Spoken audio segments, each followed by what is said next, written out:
তো এইজনে হৈছে আমাৰ সকলোৰ চিনাকি হেই দোস্ত welcome back to my YouTube channel Vanita's vlog আশা কৰোঁ আপোনালোকৰ খবৰ ভাল মোৰ খবৰ সদায় নিচিনাকৈ বিন্দাছ আৰু মজা তো মই ব্লগটো আজি আৰম্ভ কৰিছোঁ আমাৰ বাটৰ পৰাই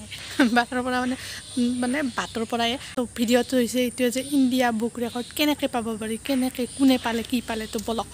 আজি ভিডিঅ'টো আৰম্ভ কৰোঁ আৰু মই দেখুৱাই আছোঁ আৰু এইখন হৈছে ইডেন ভেলী একাডেমি এইখন নলবাৰীতে হয় আৰু এই নলবাৰীতে এইখন মানে একাডেমিতে জয়দীপ কাশ্যপ নামৰ যিজন সৰু ভাইটি আৰু সেই ভাইটিজনে আৰু তেওঁ বৰ্তমান পঢ়ি আছে ক্লাছ 6ত তো ভাবিছা মানে কি 6 মিনিট 4 ছেকেণ্ডৰ ভিতৰত মানে ৰেকৰ্ড কৰিছে এটা সৰু কাগজৰ চৰাই বনাই তো মই আজি এই ভিডিঅ'টো আগবঢ়াইছোঁ যে কেনেকৈ ইণ্ডিয়া ৰেকৰ্ড বুকত মানে নাম উঠাব পাৰি কেনেকৈ পাৰি ভাইটিজনৰ পৰা অনুপ্ৰেৰণা পাব পাৰি যে এখন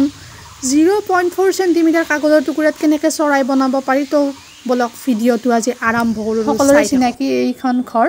চ' আহি পালোঁ তো দেখিছে বস্তুবিলাক আৰু কিহৰ কাৰণে এইজন ৰাজদীপ কাশ্যপ এই ভাইটিজনে কিহৰ কাৰণে ইণ্ডিয়া বুক অফ ৰেকৰ্ডত নাম মানে পাবলৈ সক্ষম হৈছে এইটো চৰাইটো দেখিছেনে এইটো 0.4 চেণ্টিমিটাৰ কাগজৰ মানে বনাইছে এইটো চৰাই আৰু ভাইটিজনৰ বিৰাটে মানে ইণ্টাৰেষ্ট আৰু এইবিলাক কৰাত আৰু চাওক এইখন কি চৰাই আৰু এইখন চাওক ৰাজদীপ কাশ্যপ নলবাৰী এই বনাইছে কিমান চৰাই বনাইছে 0.4 চেণ্টিমিটাৰ কাগজত তো চাওক ইণ্ডিয়া বুক অফ ৰেকৰ্ডত নাম উঠিছে হয়তো এইটো 2020ত কৰিছিলে এইটো 2021 তো 2021ত পালে আৰু যদি আপোনালোকৰো কিবা একদম বিৰাটে টেলেণ্ট আছে হয়তো সেই টেলেণ্টটো আপোনালোকে গুগলত গৈ পেলাই www.indiabookofrecord.in গৈ সাৰ্চ কৰি পেলাই তাত যাই পেলাই কি আছে সেই প্ৰচেছটোত যাই পেলাই ভিডিঅ' বনাই পেলাই সেনেকৈ দিব লাগিব আৰু চাওক সি মানে 3 বছৰমান বয়সৰ পৰাই বিভিন্ন ধৰণৰ বস্তু বনাই থাকে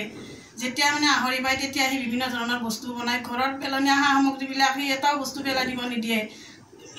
সববিলাক বস্তুৰে কিবা নহয় কিবা সি বনাই থাকে আৰু কিছুমান বস্তু দৰকাৰো হয় সেইবিলাকো দেউতাকে বিচাৰি দোকানৰ পৰা আনি দিয়ে আৰু কিছুমান বস্তু আমি আমাৰ ইয়াত নাপাওঁ আৰু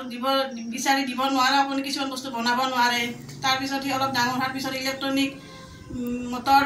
বেটাৰী এইবিলাক লৈ সি বহুত বস্তু বনায় আৰু কিছুমান লেতেৰা কৰিলেও আমি কোনোদিনে মানে তাক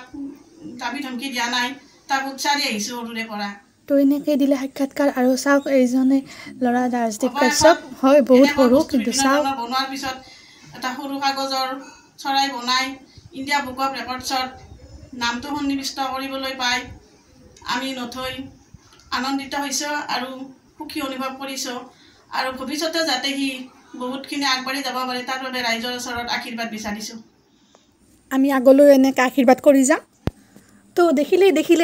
এয়ে হৈছে প্ৰতিভা নলবাৰীৰ প্ৰতিভা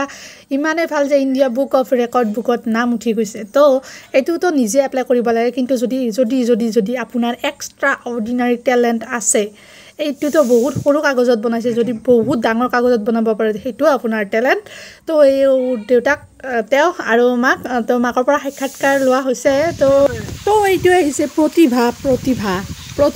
সেই দোস্ত আপোনালোকে ভিডিঅ'টো চাই কেনে পালে আৰু লগতে মই সেই ব্যক্তিগৰাকীলৈ মানে যিজনে পঠাই দিছে মোৰ ফ্ৰেণ্ডগৰাকীলৈ তেওঁলৈ ধন্যবাদ দিছোঁ কাৰণ মই বিশেষ কাৰণত যাব নোৱাৰিলোঁ আচলতে তথাপিও আৰু থেংক ইউ আৰু লগতে এইটো আপোনালোকৰ যদি বিশেষ এক্সট্ৰা অৰ্ডিনাৰী টেলেণ্ট আছে তেতিয়াহ'লে আপোনালোকে সেইটোক বিকশিত কৰক মানে কি আৰু সেইটো গুগলৰ সেনেকৈ গৈ পেলাই তাত এপ্লাই কৰি পেলাই যদি আপোনালোকে এইবছৰ পঠায় তেতিয়াহ'লে 2022 চনত আপোনালোকে ইণ্ডিয়া বুক অফ ৰেকৰ্ডত নাম আহি যাব আৰু লগতে এইটোৱে কওঁ যে ইণ্ডিয়া বুক অফ ৰেকৰ্ডত নাম উঠালে যে পইচা পাব সেইটো কথা নহয় ইয়াৰে চেমিনাৰ টাইপৰ পাতে আৰু লগতে 50 গৰাকীক চিলেক্ট কৰে আৰু যদি জয়দীপ কাশ্যপৰো মানে সৰু ভাইটিজনৰ নামটো যদি চিলেক্ট হয় 50 জনৰ ভিতৰত তেতিয়াহ'লে তেওঁ পুৰস্কৃত কৰা হ'ব পইচা দিয়ে আৰু কিমানখিনি দিয়ে সেইটো নাজানো তথাপি আৰু পুৰস্কৃত কৰা হ'ব তো আপোনালোকৰো যদি এক্সট্ৰা অৰ্ডিনাৰী টেলেণ্ট আছে তেতিয়াহ'লে বিকশিত কৰক ইয়াৰ জৰিয়তে তো আজিৰ কাৰণে এইখিনি আৰু বাই আৰু লগতে এইটোৱে কওঁ যিসকল নতুন কৰি মোৰ চেনেলটোত আহিছে ছাবস্ক্ৰাইব কৰিব লাইক কৰিব আৰু যদি এইটো অলপ বেছি হেল্পফুল হ'ব বুলি ভাবে আপোনালোকে তেতিয়াহ'লে শ্বেয়াৰ কৰি দিব আজিৰ কাৰণে বাই ভিডিঅ'টো চাই কিনে পালে কমেণ্ট কৰি জনাই দিব